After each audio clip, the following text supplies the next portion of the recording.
Você que curte futebol americano e tá no hype do draft da NFL, se liga. Todo o conteúdo da FN Network nesse mês de abril estará voltado para a cobertura do evento. São mais de 20 criadores de conteúdo dedicados a falar de prospectos e expectativas em podcast, vídeo, lives, rede social e tudo mais. Quer saber quem o seu time vai recrutar? Quer saber se o rival vai pegar aquele seu jogador favorito? Então nos acompanhe e não perca nada. Acesse somosfnn.com.br e encontre todos os perfis de NFL. Vambora! Esse podcast faz parte do site Fambonanet. Acesse fambonanet.com.br. Recently inspired by the city I'm from and all that we've been through just makes me realize that there's nothing that can stop us from being champions. I dedicate this song to Ray Lewis, Baltimore Ravens, and my whole city. Came from the bottom. Estamos começando o último episódio da Casa do Corvo desta temporada 2021-2022. Pois é, gente, eu sei que estava difícil, ainda assim guardávamos algumas esperanças, principalmente depois do que Jacksonville aprontou, mas não deu, né? Então é hora da gente fazer um geralzão e nos despedirmos da temporada. Eu sou o Cleverton Linhares e estou aqui com Giba Pérez. Boa tarde, Giba. Boa tarde, Cleverton. Bom dia, boa tarde, boa noite para todo mundo que ouve a gente. Foi uma temporada, acho que o termo que o Hollywood, se não me engano, usou é bem adequado, uma temporada bem frustrante, né? Pela forma como as coisas aconteceram, a gente ter chegado a 8-3 e terminado no 8-9, enfim, deu tudo errado e acabou sem vaga nos playoffs. Então vamos agora descansar, recuperar os jogadores e focar na temporada que vem, que a gente tem condição de entrar muito forte, né, na próxima temporada. E tem jogador pra caramba pra recuperar, né? E João Gabriel Gelli, boa tarde, João. Boa tarde para vocês, bom dia, boa tarde, boa noite para todos que nos escutam. Como diria o outro, a esperança é a única que morre, né? Então, foi aí o domingo do torcedor do Ravens. Mas, cara, assim, terminando mais uma temporada, né, o último episódio mais da temporada, né? Não estaremos aqui ainda por longo prazo. Vamos discutir aí um pouquinho de como terminou esse ano, ver o que o Ravens tem pela frente e seguir nessa toada aí. Esperança é a 2022 está só começando. É a única que morre. Você fala, a esperança é a última que morre, a primeira é a paciência e o monitor do amigo torcedor, né? E hoje, casa cheia, Manuela Cardoso, boa tarde. E desculpa se você não gostar de usar esse sobrenome, mas é porque o outro eu não me atrevo a pronunciar para não correr o risco de falar errado. Não, tá tudo bem, eu gosto desse sobrenome também. Bom dia, boa tarde a todos que ouvem, boa tarde a todos aqui do podcast. Essa temporada não foi o que a gente esperava, teve muita decepção, mas eu tô confiante pra temporada que vem porque esse time mostrou bastante garra e acho que vai dar tudo certo. Esperamos. É isso aí. Bom, não precisa falar mais nada. O Baltimore Ravens perdeu para o Pittsburgh Steelers. Vai dar adeus à temporada. E eu não sei se vale muito a pena falarmos do jogo, porque foi praticamente mais do mesmo que a gente viu desde que Tyler Huntley entrou no time. Talvez valha a pena nós falarmos de alguns aspectos gerais do time e projetar alguma coisa de 2022 depois dos recados. Bora lá.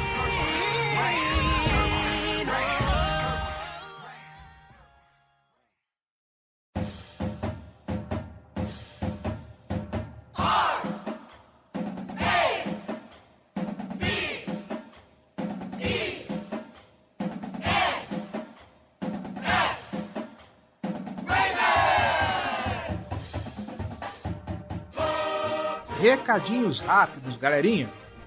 Olha só, você que está escutando a Casa do Corvo, está gostando, quer ajudar esse projeto a se manter no ar e torná-lo ainda maior, então nós te convidamos, vem ser torcedor de elite. apoia.se/Casa do Corvo ou picpay.me/Casa do Corvo. Com R$1 você já faz uma grande diferença para esse projeto. Dá uma olhada lá nas nossas categorias de apoio, dá uma olhada nas nossas recompensas e, se você estiver se sentindo generoso, aproveita aí o espírito natalino, vem ser torcedor de elite, porque nós temos muitas vantagens para você. Se você inclusive não tem cadastro no PicPay, fazendo o seu cadastro para apoiar a gente, usando o código que está na postagem desse episódio, você ganha R$10 de volta, tá bom? Então, se você quiser ser apoiador All Pro, o seu primeiro apoio pode sair de graça, tá bom? Não quer se comprometer com um apoio recorrente, mas quer ajudar a gente com alguma coisinha? Você pode fazer também a sua doação via Pix. casadocorvobr@gmail.com é a nossa chave, tá certo? E se você não puder nos ajudar financeiramente, não tem problema.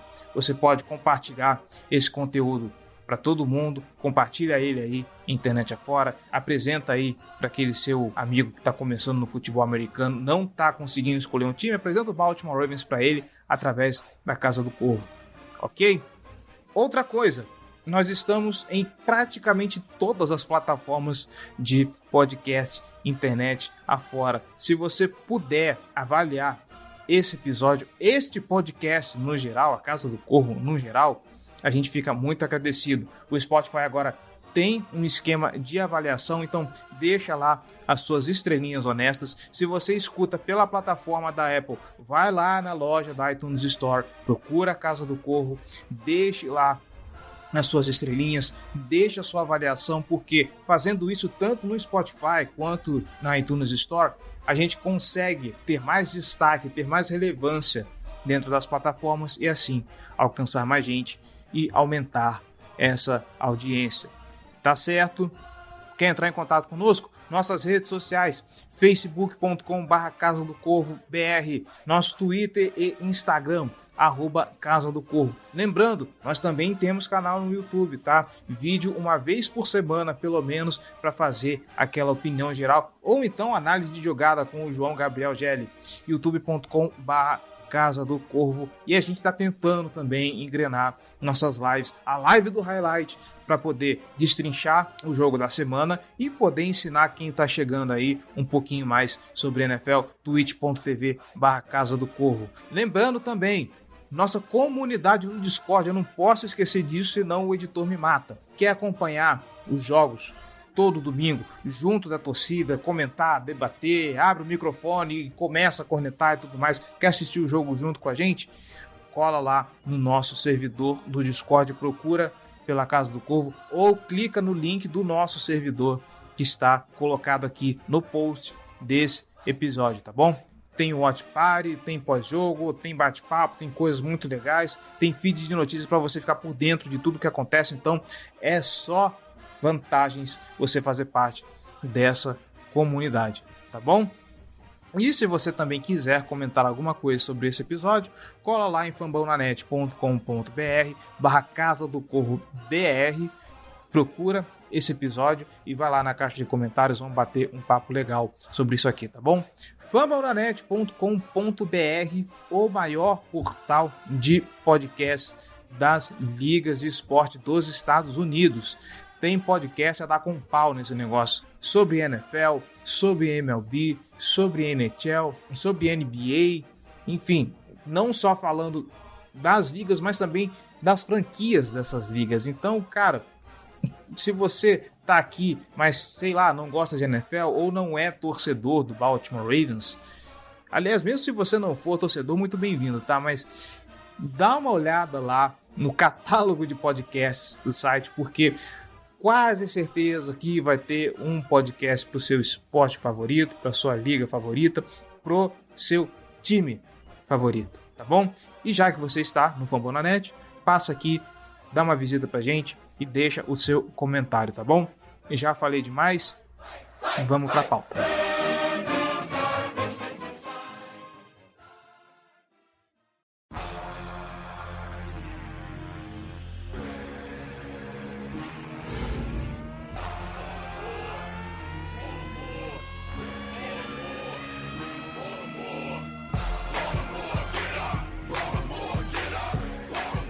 É isso aí. Giba, Gelli, Manu. Chega esse final de temporada e, como o Giba falou e costuma falar nessas épocas, né?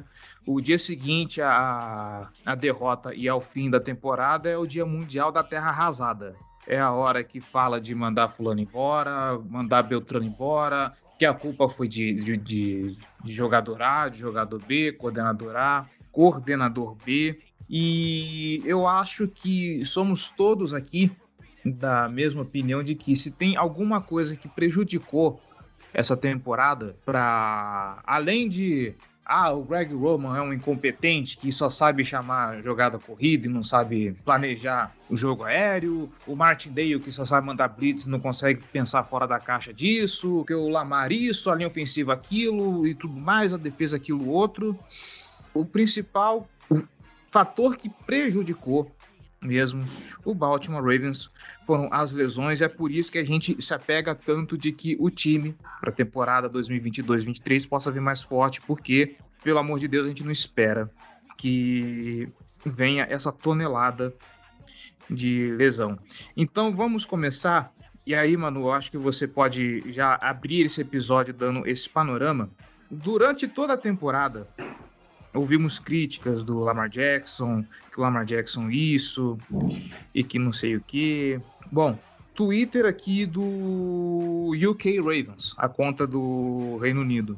O Baltimore Ravens nessa temporada conseguiu fazer 1.386 pontos, uma média de, nas últimas 3 temporadas, uma média de 28,3 pontos.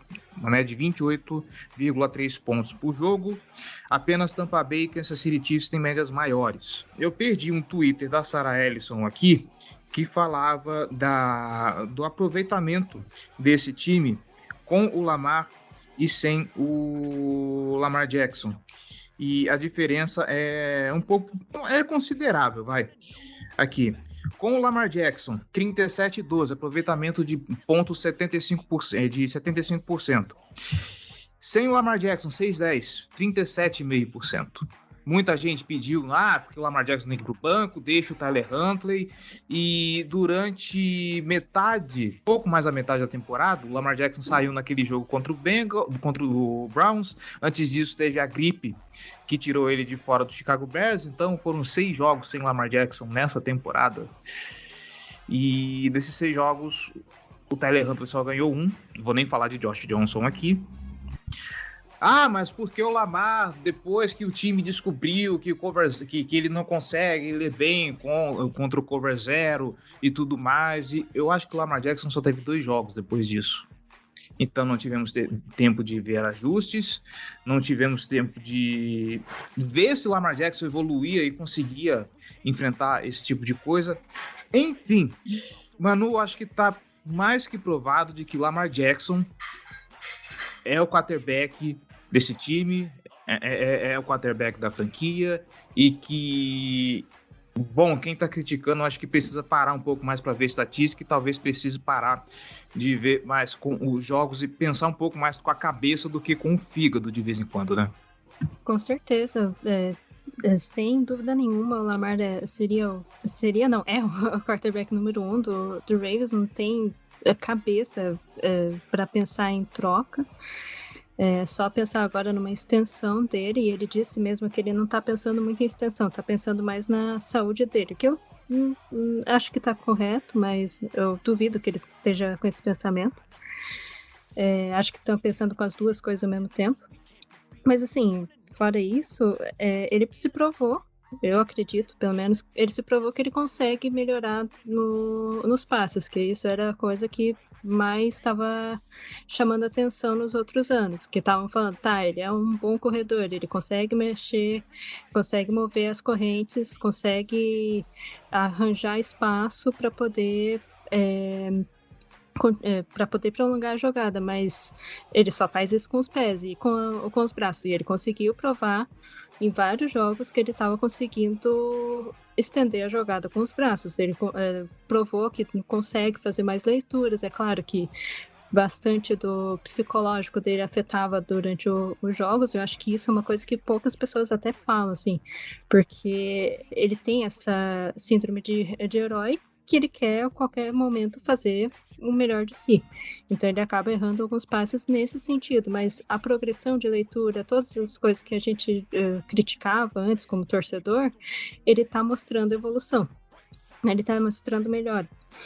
E eu acho que isso é muito válido, assim, de se lembrar, e com certeza o time depende muito dele, né? E querendo ou não, existem vários críticos ao Greg Roman, eu mesmo não gostava bastante dele, mas eu percebi que se não fosse por ele, o Lamar não seria o Lamar que é hoje, né? E assim, eu pelo menos tenho uma opinião pessoal de que o Tyler Huntley ele só conseguiu jogar bem nos primeiros jogos, nesses últimos jogos não tanto, porque ele entrou num sistema ofensivo que já é propício a ele, diferente do Lamar nos primeiros jogos da carreira dele. Ele entrou num sistema ofensivo que era voltado para o Flacco, então, que é totalmente diferente dele. Então, existe uma baita diferença. O Greg Roman ajudou bastante no desenvolvimento do jogo pro Lamar, né? Claro que tem vários momentos que ele dá um pane, ele faz umas burradas, mas assim, eu acredito que não é momento de pensar tanto, nem imaginar em troca com o Lamar Jackson, isso é fora da cabeça. Eu acho que até não precisaria trocar de coordenador ofensivo. São duas coisas que talvez não sejam muito as mudanças necessárias. E esse ataque se mostrou muito forte, principalmente um ataque muito forte que conseguiu ainda ser um ataque forte no terrestre, né? Mesmo sem os principais running backs. Eu acho que isso também é um poço de esperança assim, para o torcedor. Então, é isso mesmo. Pois é, falando em coordenadores, e hoje, inclusive, lá no Boteco, teve gente questionando por que até agora nenhum time veio entrevistar, né, o Greg Roman, o Don Martindale, e aí até levantou-se aquela velha questão de que o Martindale e o Roman só funcionam em situações muito específicas, porque o Roman é especialista em jogo corrido, o Martindale só sabe fazer blitz, mas se nós olharmos um pouco o esquema ofensivo, Giba, do Baltimore Ravens para esse ano, poxa, o Greg Roman só sabe chamar, é bom só desenvolvendo o jogo corrido. É claro, tem algumas chamadas questionáveis, isso não vamos negar, ninguém é perfeito, mas o time se preocupou em trazer 2 auxiliares para o Greg Roman para poder evoluir essa questão, e se pegarmos a média de jardas do Lamar, e se a gente fizesse uma projeção de jardas totais dentro dos 17 jogos, e aqui eu estou descontando a média daquele jogo contra o Cleveland Browns, porque eu acho que ele não passou de 17 jardas, saiu no começo do jogo.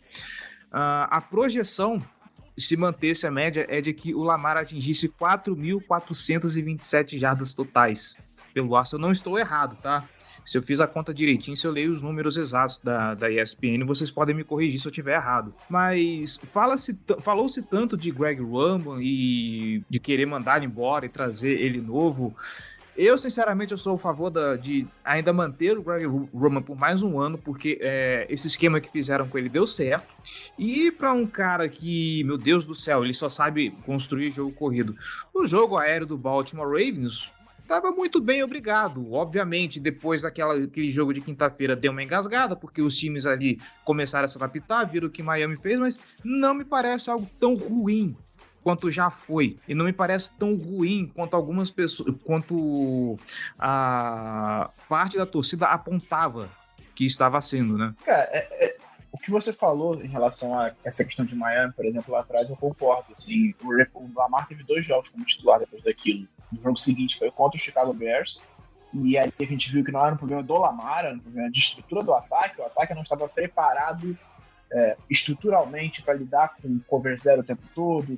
Não era uma estrutura de ataque aéreo preparada para, se mandarem blitz, se tiver um corredor livre, você vai ter um passe rápido para queimar, ou então de ter um plano de jogo para queimar esse tipo de cobertura.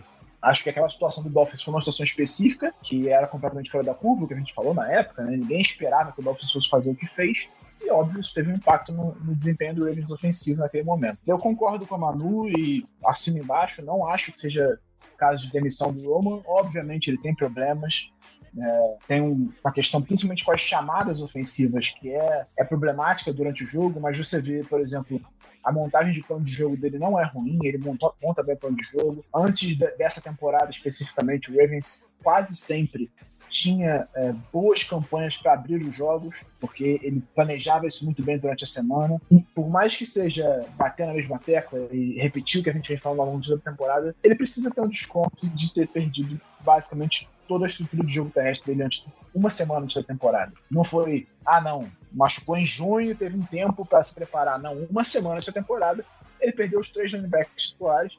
E aí, no jogo de estreia, ele perdeu o left tackle titular dele. Então, são desfalques muito importantes que ele teve um espaço muito curto de preparação, de adaptação. E ainda assim, ele conseguiu mostrar uma evolução muito boa do ataque aéreo, né, principalmente, que é a grande crítica em relação ao Lamar e ao ataque do Raiders nas últimas temporadas, era que o desempenho do ataque aéreo deixava a desejar, era um dos piores da NFL na última temporada e tudo mais. E enquanto o Lamar esteve jogando, naquela primeira metade em que a linha ofensiva ainda estava minimamente decente e que os times ainda estavam pegando mais ou menos o que era o Ravens, a gente teve um dos melhores, top 10 ataque aéreo da NFL e um dos melhores ataques corridos da NFL, mesmo sem ter os running backs. Acho que tem o Lamar, ainda assim faz muita diferença você ter um J.K. Dobbins no backfield ou ter um Devonta Freeman quase aposentado no backfield. Por mais que o Freeman tenha tido seus bons momentos, é uma diferença colossal. O Dobbins, com meia temporada titular ano passado, teve 800 jardas corridas e 10 touchdowns. O Freeman não passou nem perto disso. Então, é uma diferença absurda, muito grande. Então, tudo isso precisa se dar um desconto ao Roman.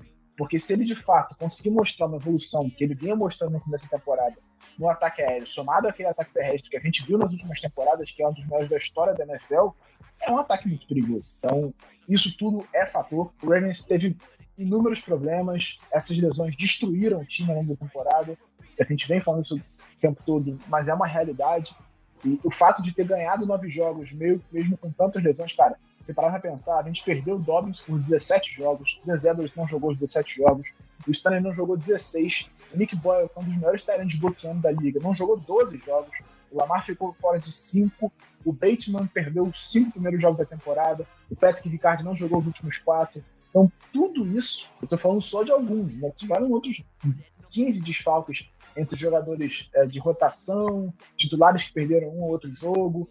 O Ravens teve mais de 20 jogadores passando pela injury reserve durante a temporada, indo e voltando ou então ficando em definitivo com lesões de fim da temporada. Então, é muito difícil você ser competitivo. A gente viu o que aconteceu com o 49ers na última temporada, que teve um nível de lesões semelhante ao que a gente teve. O 49ers escolheu o top 10 do draft, então não tem como exigir também que ele tenha um ataque excepcional nessas circunstâncias. Ainda assim, foi o 6º melhor ataque da NFL em jardas totais. Então, dentro de todos esses problemas que a gente apresentou aqui, ainda foi um ataque, em termos de ganho de campo, muito bom. O que piorou foi a pontuação. E aí piorou especialmente depois da segunda metade da temporada. Depois daquele jogo contra o Dolphins foi uma marca. Porque até ali, a gente teve 5 jogos superando a marca de 30 pontos. 5 dos 8 que a gente teve até ali superou a marca de 30 pontos e um ou outro só que foi pior. Depois daquilo foram 9 jogos e só uma vez a gente passou de 30 pontos. Então, o time, de fato, além de ter um calendário mais duro na reta final, ele acumulou problemas justamente nesse momento em que a gente tinha enfrentado adversários mais difíceis. E, claro, o desempenho dentro da divisão foi muito ruim e aí puxou, de fato, até o fundo do poço o resultado do time na temporada. Pois é, né? E aí a gente fala de reestruturação, de pensar 2022.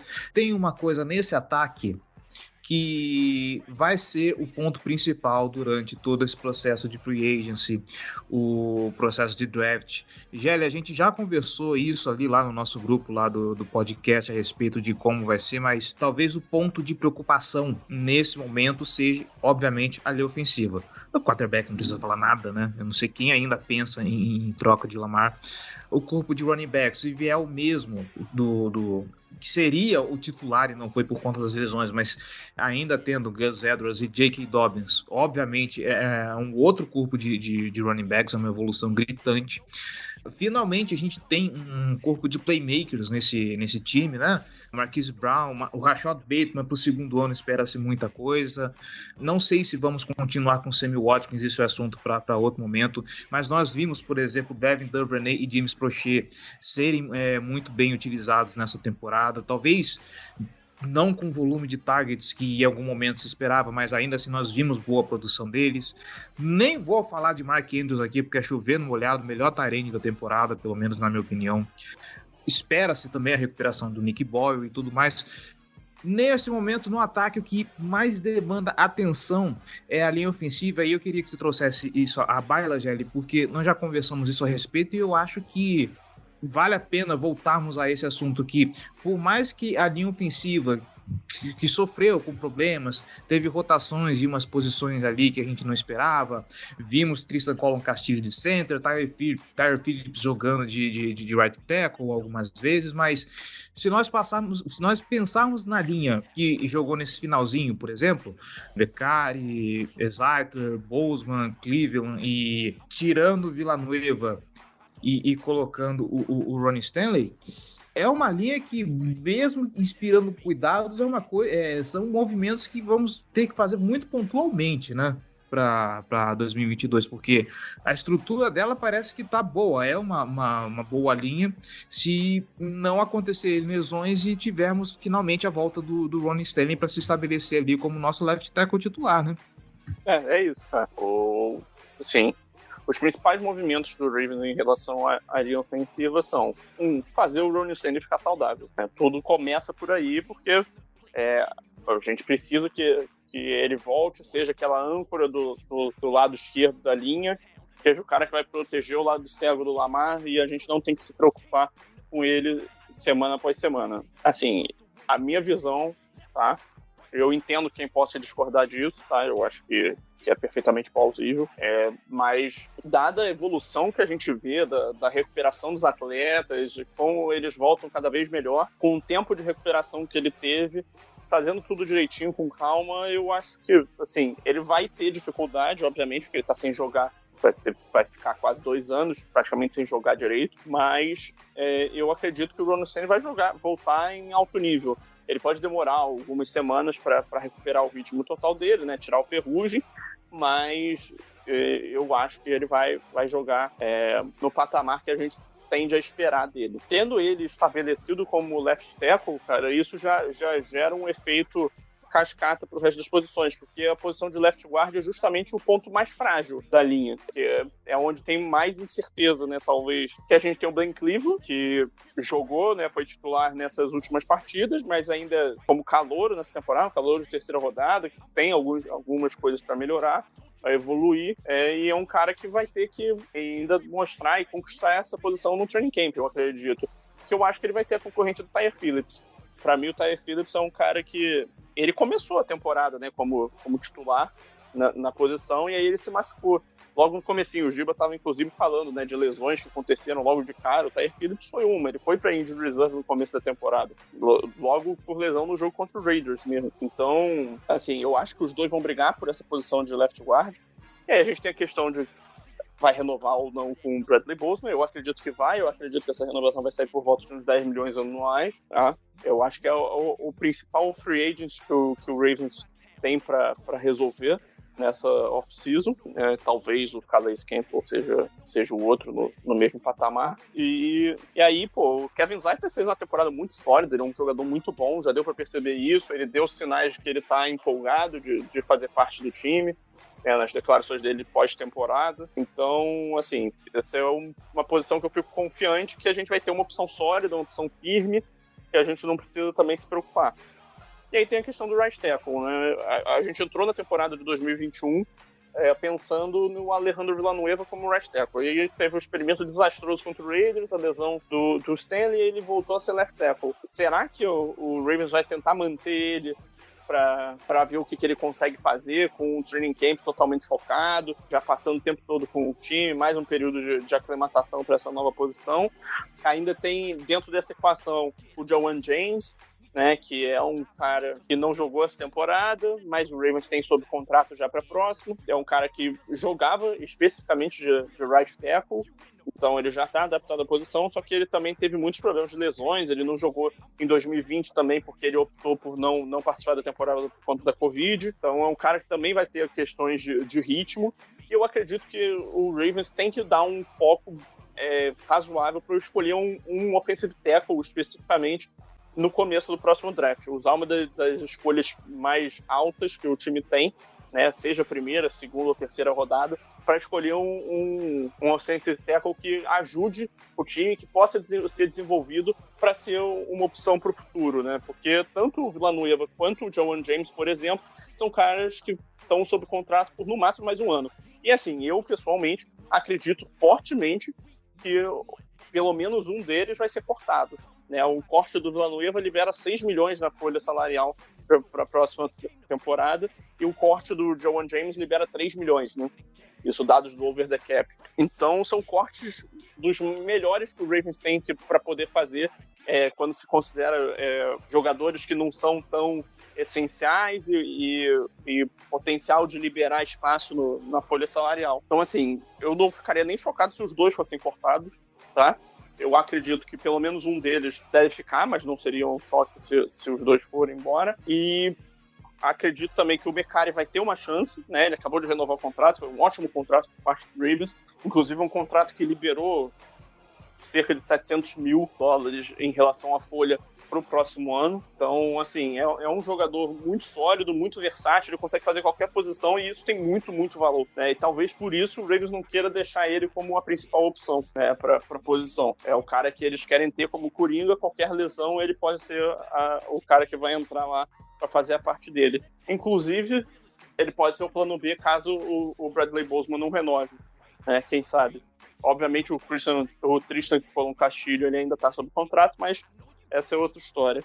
E ainda tem o Ben Powers, né, que para ser uma opção de rotação tá para ser pior, mas não é um cara que a gente quer que seja o titular do time. Então, assim, eu acho que as peças estão aí, eu acho que falta ficar saudável, falta entrosamento, falta esse time jogar junto, né?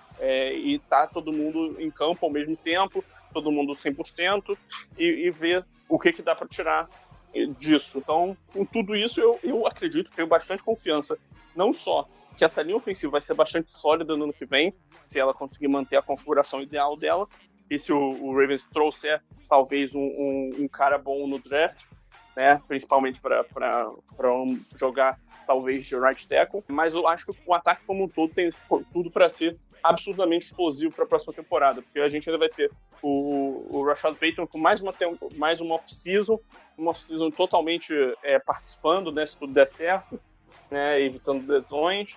Ele vai estar mais envolvido no plano de jogo, o Lamar vai estar saudável, os running backs vão estar saudáveis, então, assim, não é só o J.K. Dobbins perder ele. Eu tinha plena confiança de que o Gus Edwards ia ser capaz de carregar o piano desse ataque terrestre e produzir muito bem. Eu achava que ele estava ali posicionado para ter uma temporada de 1.200 jardas terrestres, alguma coisa assim.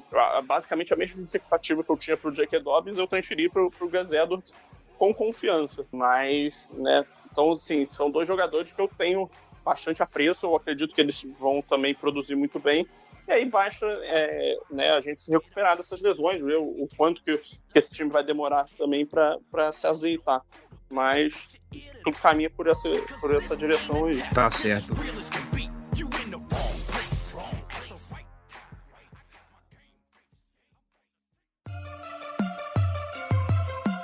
Black and purple, black and purple, black and purple, black and purple. Black and purple, black and purple, black and purple, black and purple. Vamos virar para a defesa. Vamos lá, Manu. Você tem um texto muito legal, muito interessante lá na Casa do Corvo. Aliás, quem está escutando, eu recomendo que leia. Sobre a defesa naquela primeira metade de temporada, né? Aquela defesa que era pior, se eu não me engano, cedendo jogadas para mais de 20 jardas, uma das piores em pontos cedidos e coisa e tal. A principal crítica da torcida, de novo, Don Martindale. Porque ele é um cara que chama muita blitz, e aí chamando muita blitz deixa a secundária exposta, e a secundária já não tem muito talento, e não sei o que, e blá blá blá, e etc e tal. E esse argumento faz muito sentido, principalmente se lembrarmos que a gente teve que jogar com Anthony Everett, e nossa, coitado do Anthony Everett, o quanto que esse cara foi mal falado durante a temporada até ele conseguir se provar. Depois teve que contar com o Brandon Stephens e tudo mais, outro também que, pelo amor de Deus, o quanto se falou mal desse cara não tá no gibi. E aí a gente vira para uma segunda metade de temporada e a gente vê uma defesa que consegue segurar o tranco. Eu acho que o único jogo que cedeu mais de 20 pontos foi contra Acho que foram 2, acho que foi contra Cincinnati e contra Green Bay, eu não lembro agora o placar do jogo de Cincinnati. Mas é uma defesa que conseguiu segurar a onda.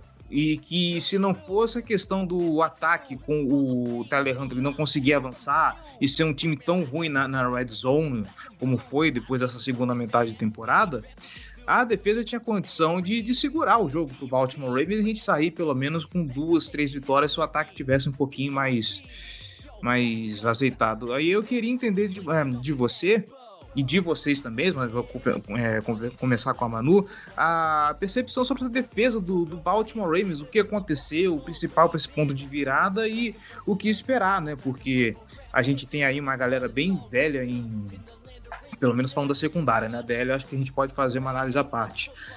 Mas tá para voltar Marcus Peters, a gente tem aí uma galera que eu digo Jimmy Smith, que já tá velha e que não se sabe ainda o futuro dele e tudo mais. Então eu queria essa percepção do trabalho do Martindale e das condições da defesa nessa temporada 2021-2022. Vai lá. Assim, eu não entendo muito bem por que um monte de gente fica pedindo a cabeça do Martindale, porque ele, assim, tem sido sensacional no Raiders, né? Pelo que eu fui ver, ele entrou em 2018 e desde 2018 essa é a primeira temporada que o Ravens não fica no top 3 da defesa, né? E isso explica muito por conta das lesões. Da mesma forma que o ataque sofreu muito com as lesões, a defesa acho que sofreu bem mais.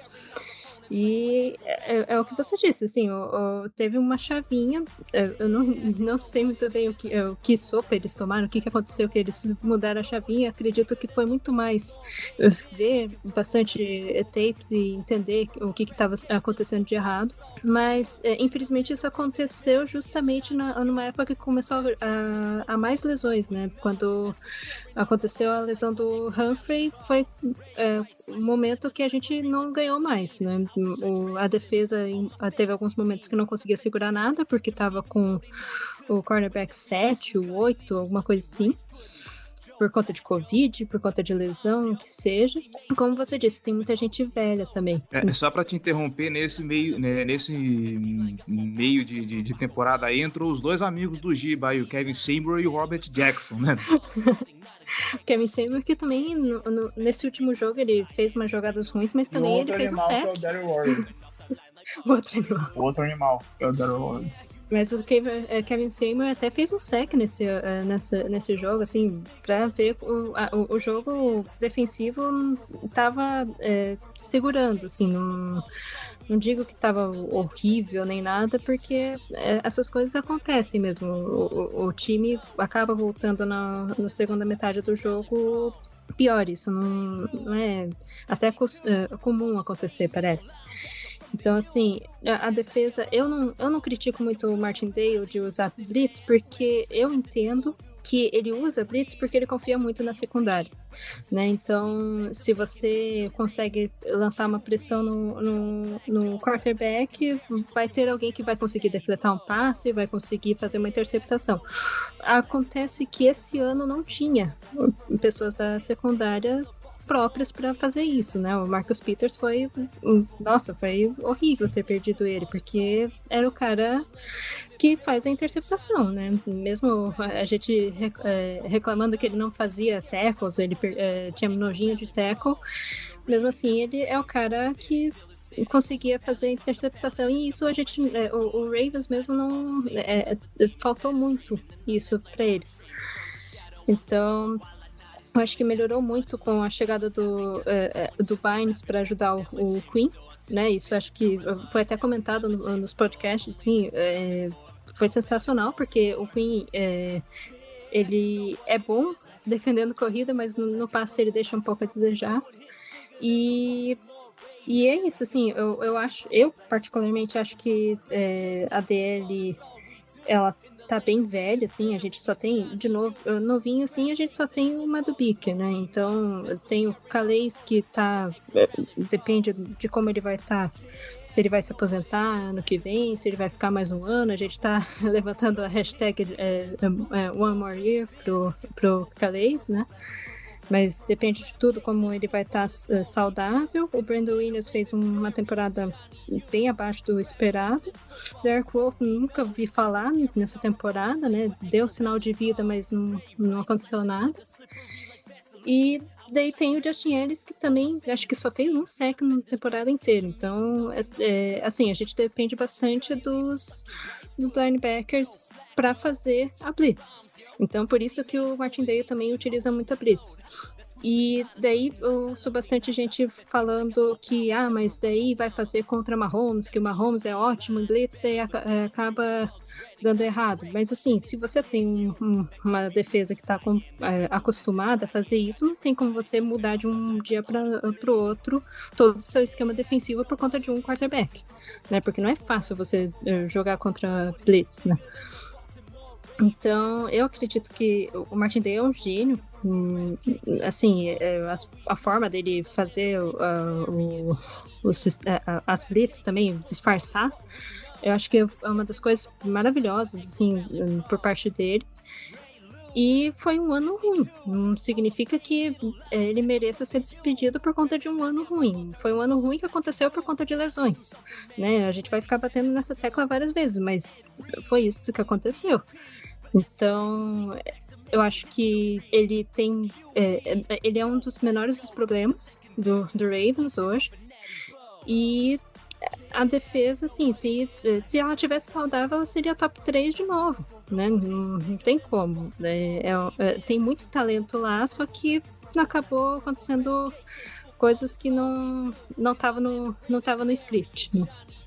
O ponto é que o Peters faz muita diferença, né? A gente teve as lesões que a gente teve antes da temporada tiveram um impacto muito grande, tanto no começo da temporada e depois mais pra frente, né? Porque não foi só o Peters, a gente perdeu o Peters, e aí teve o jogo que o Everett não jogou, o Jimmy Smith perdeu boa parte do começo da temporada também com lesão, que não é incomum, mas enfim.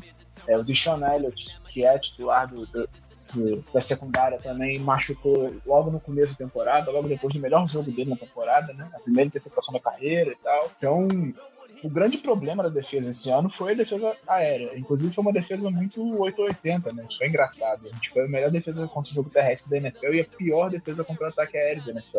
Então, esse desequilíbrio é que custou caro, porque a gente deixava muito espaço pelo ar, porque justamente faltava talento na secundária. As tantas e tantas lesões que a gente teve que lidar no setor, desfalques e Covid, a gente foi pro jogo contra o Bengals com 2 cornerbacks que sequer estavam no elenco no começo da temporada, e logo depois saiu o Devon Young também, machucou o Everett, e aí, cara, é impossível, assim, não tem como você ser competitivo nessa circunstância. Mas eu acho que a defesa vai ser o setor que vai passar por uma maior reformulação mesmo, assim. A gente deve ter mudanças na linha defensiva, imagino que seja uma das prioridades do draft também. Vi muita gente falando em Jordan Davis, não sei se ele vai estar disponível, ainda tem um processo muito longo de draft pela frente pra gente dar qualquer palpite sobre isso, mas acho que seria uma opção, mais ou menos como foi o Alaringata em 2006, né? Foi a 12ª escolha geral, o Ravens pegou ele. Então você tem mudanças a ser feitas. A linha defensiva é a principal, né? Você não sabe se o Calais já jogar na próxima temporada. Eu imagino que com um pouco de pressão popular e tal, ele talvez opte por ficar mais um ano, mas ele já tá naquele limite de se aposentar. A saúde do Derek Wolfe, a gente não sabe como fica, né? É um cara que teve um histórico de lesões amplo na carreira, a gente não sabe exatamente o que ele sofreu nessa temporada. Ele foi listado como costas e quadril ao longo das primeiras semanas, foi pro Injury Reserve, voltou do Injury Reserve, foi ativado. Não sei nem se ele chegou a treinar, eu acho que ele nem chegou a treinar, e aí depois voltou para Injury Reserve. Então, não sabe se ele vai ter condição de jogar em bom nível, mas imagina-se que sim. Brandon Williams está em ano de contrato e eu acho difícil que renove, a não ser que ele aceite de fato um valor bem mais baixo do que o que ele vinha ganhando, porque ele não teve um desempenho grande. Imagino que também não vai ter grandes opções no mercado, talvez ele até opte por renovar no valor abaixo, mas precisa de um pouco de juventude na linha defensiva. O corpo de cornerbacks em si, os dois titulares eu confio, assim, Peters e Humphrey. O Peters já está chegando numa idade mais avançada, mas ainda tem talento e físico para jogar como titular no NFL em bom nível. É um jogador muito inteligente, que estuda muito, e o Humphrey é o Humphrey, enfim, não precisa nem falar, né? Exatamente. Um dos melhores da NFL.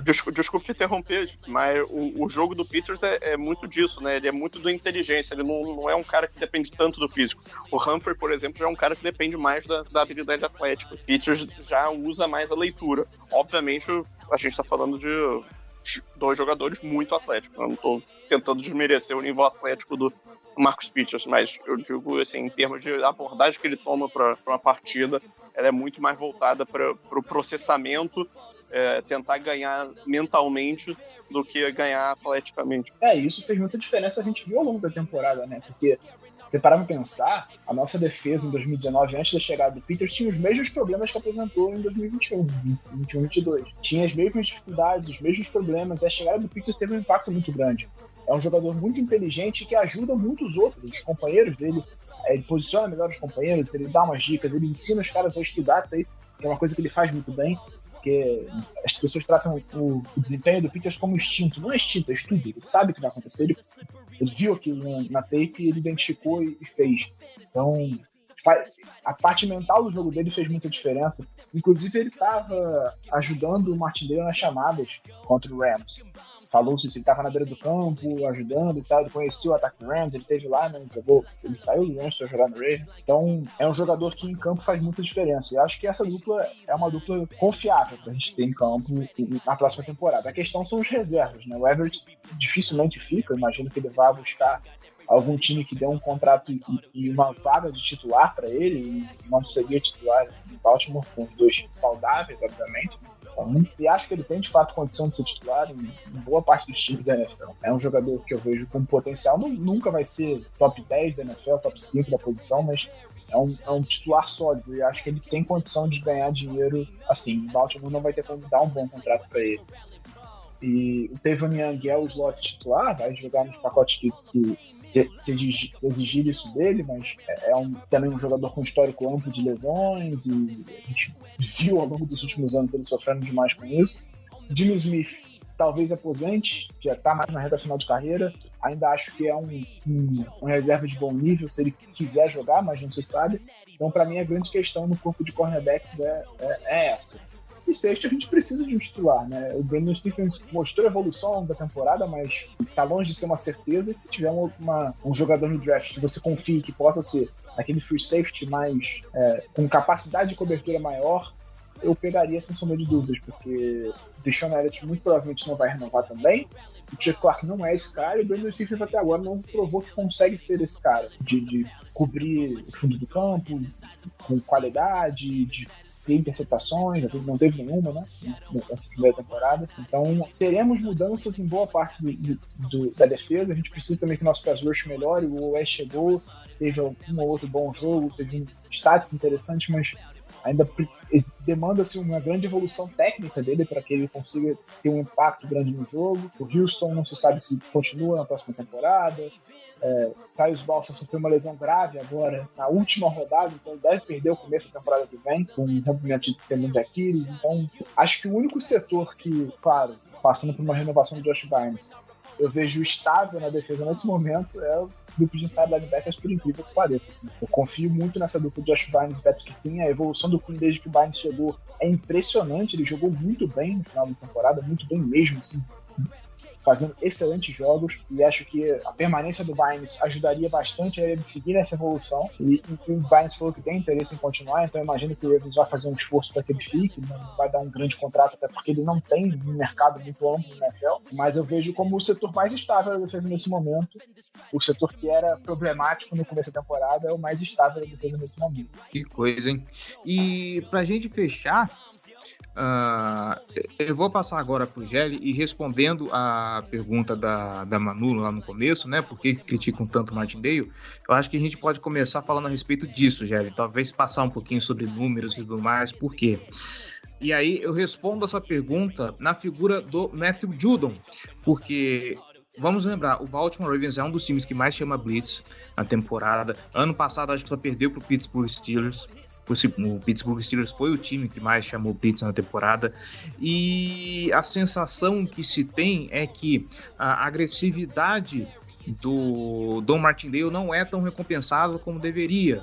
E qual que é o principal parâmetro que as pessoas usam para isso? Sack. sabe? As pessoas veem a defesa do Baltimore Ravens sacando pouco o quarterback adversário, enquanto, por exemplo, o Matthew Judon, que estava aqui e que teve uma produção ali em torno de 9 sacks e meio, eu acho que foi o máximo dele em uma temporada do Baltimore Ravens, lá no New England Patriots, a gente tem a impressão, eu falo a impressão porque é um tipo de coisa que eu não sei traduzir isso em números, como quanto que tá, desculpa, mas a impressão de que assim, ele sai de uma partida com assim, um sack por jogo. E fora isso, aí você vê um time que teve problemas com tackles e falta de comunicação e tudo mais. Eu sinceramente não sei até onde isso passa pelo Don Martindale ou se é apenas um problema de execução, de falta de talento ou o que quer que seja. Então, eu acho que essa é a principal crítica que se faz ao Don Martindale. A agressividade dele parece que não se traduz, que não se recompensa. Óbvio que também, quando eu vejo essas críticas, eu fico com a impressão de que outros parâmetros, né, a respeito da pressão em cima do quarterback não são avaliados, como, por exemplo, QB hit e outras coisas mais. Então, eu quero as suas impressões a respeito disso, Géry, do nosso pass rush e da defesa em geral, que a gente já estava conversando aqui. Cara, a defesa do Martindale, ela se baseia basicamente em desenhar pressão, né, na defesa dele. O pass rusher, os jogadores do pass rush não são tão valiosos assim, ele bota uma ênfase maior na secundária, né, como forma de desenhar a defesa, filosofia mesmo, porque ele vai usar muita blitz e isso sobrecarrega a secundária, por motivos óbvios, né, tem menos gente cobrindo o fundo do campo. Fazendo isso, você também tira um pouco da carga dos caras que fazem o pass rush, porque tem mais gente indo fazer a pressão. A questão é, se essa pressão não chega, você fica exposto porque fica mais difícil você segurar a cobertura por mais tempo, né? Então, a partir do momento que você perde o Marcus Peters, o Jim Smith não joga o começo da temporada, você já tá com um grupo mais raso de cornerbacks. Ainda tem o Westry, que perdeu boa parte do começo da temporada, né? Não que ele seja um cara positivo para a defesa, né, para a secundária, mas seria uma das principais opções de profundidade da unidade. Então, quando você perde essas opções, você já está prejudicando essa filosofia. E essa filosofia é bem perceptível, né, na forma como o Ravens troca, seleciona, investe na secundária. Enquanto no pass rush esse investimento é menor. Você não vê um grande contrato sendo dado, você não vê grandes escolhas de draft, né? Obviamente a gente teve o Odafe Oweh agora,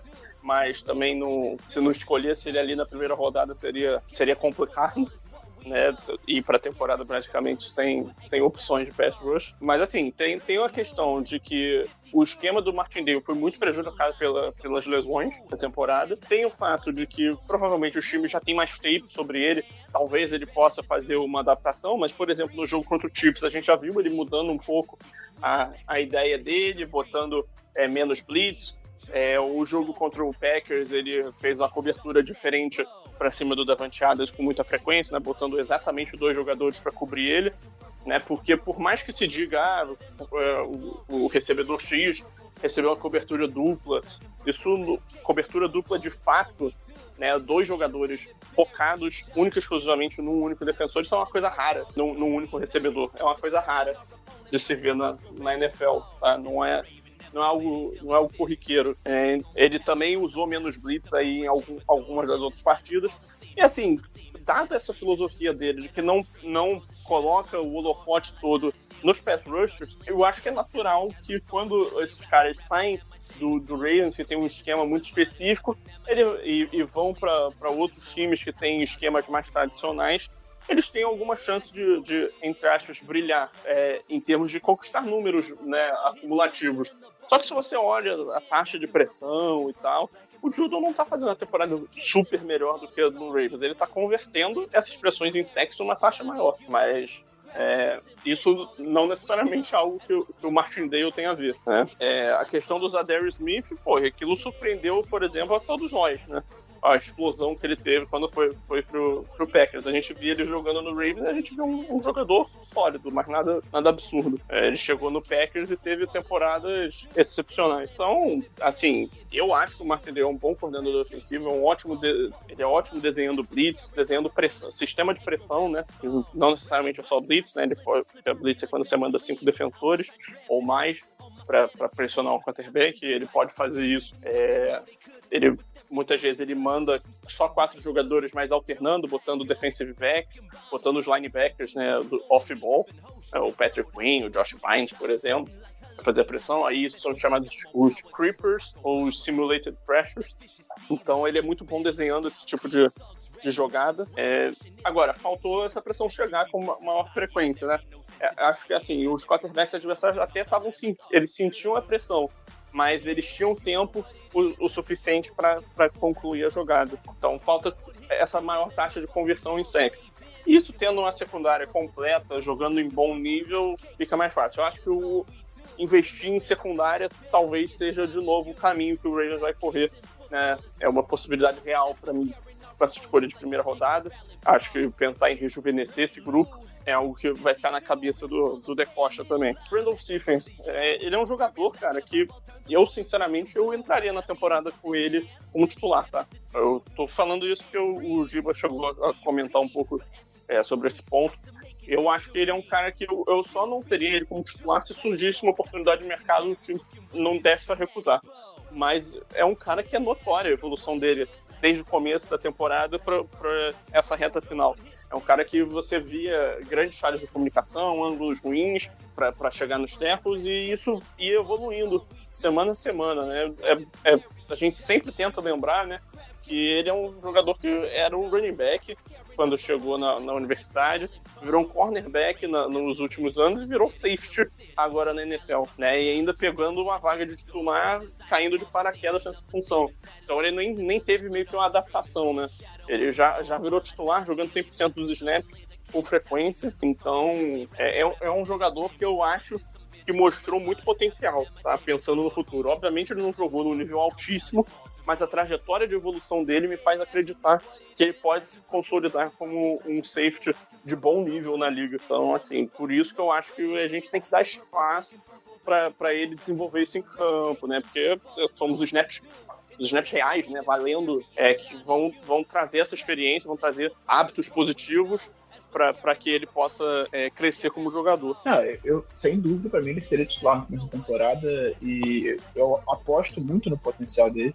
Sou um grande defensor do Brandon Stephens desde o começo da temporada, inclusive, duramente criticado nas redes sociais, mas defendendo meu menino toda a temporada.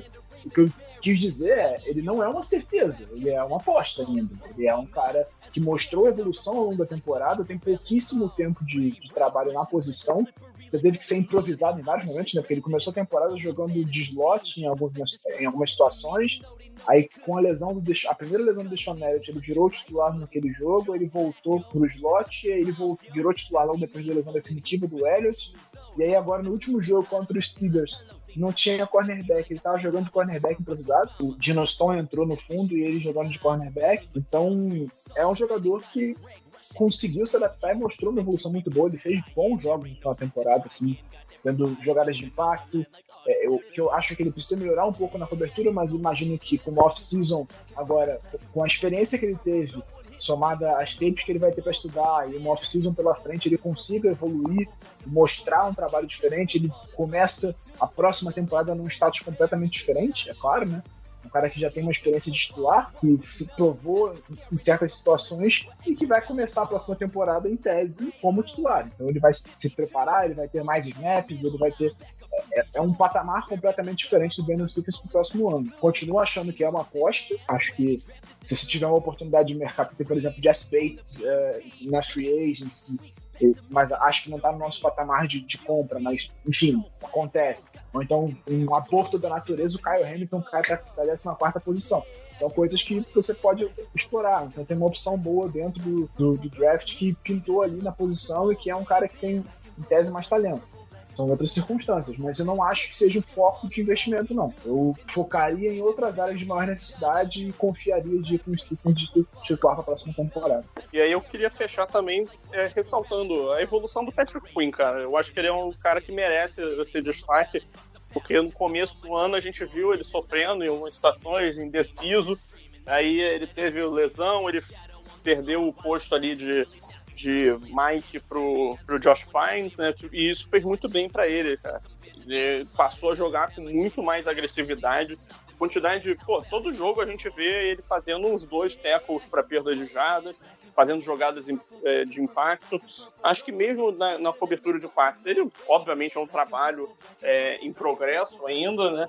Ele ainda está se desenvolvendo nesse quesito, mas eu não acho que ele é horrível, tá? Acho que tem muita crítica mais pesada do que deveria existir para ele nesse ponto. Então, assim, eu acho que ele teve um ano positivo.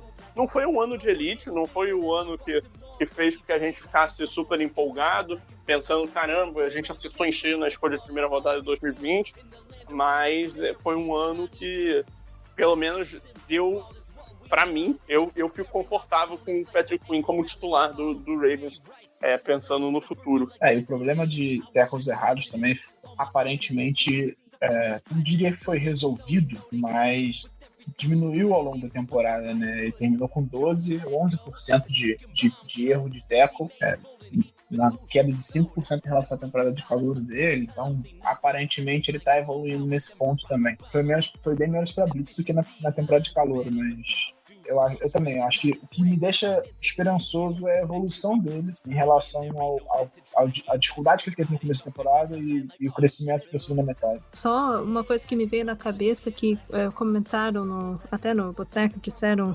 sobre, e você mesmo comentou sobre não estar entrevistando os nossos coordenadores, mas uma coisa interessante é que ninguém entrevistou também assistente de GM, assim, que eu acho que o De Costa é um cara que está mostrando bastante um bom trabalho, né?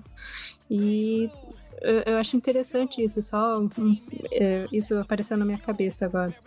Eu acho que o Joe Ortiz ele não é um cara que pode acabar recebendo os chamados para entrevistas, mas ainda tem algum caminho aí pela frente, mas eu acho que é viável ele acabar sendo chamado pelo menos para falar com a direção de algum outro time e tal.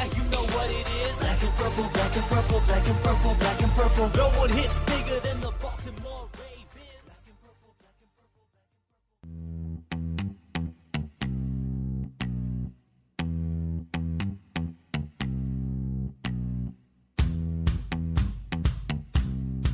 Pois bem, então é isso. A temporada fica com aquele gosto amargo de não termos ido aos playoffs, uma temporada que prometia tanto, com um dos times mais prontos que já tivemos e as coisas acabam desse jeito, 5 derrotas seguidas, mas se pararmos para pensar no quanto esse time sobreviveu, no quanto esse time ainda tinha chance, em todas as circunstâncias adversas que o Baltimore Ravens enfrentou, essa acaba sendo, talvez, na minha percepção, a pior temporada que esse time já fez. E as projeções, as expectativas nesse momento, pensando que isso foi só uma maré de má sorte, isso vai passar, espero que já esteja passando, imaginando esse time completamente saudável começando a temporada, com tudo certinho, sem problema nenhum. As projeções são as melhores possíveis.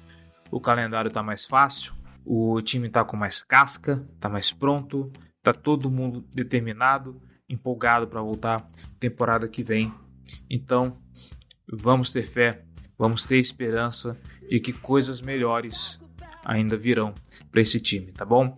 Não vamos ter as despedidas de Giba Pérez, João Gabriel Gelli e Manuela Cardoso, porque o Skype não conseguiu capturar o restante, a parte final do trecho. Estou tendo que gravar isso aqui em cima da hora, mas é isso.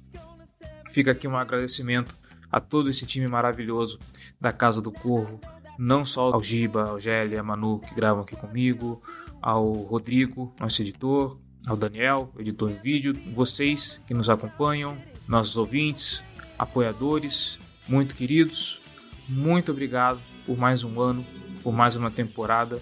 Obrigado pela paciência, obrigado pela audiência. A gente só chega longe e só consegue produzir tudo isso por conta de vocês. E é isso, tá bom? Nos vemos daqui a um mês, depois do Super Bowl, para começar a aquecer os motores para a temporada 2022-2023. Tá bom? Um abraço e nos vemos então na temporada que vem.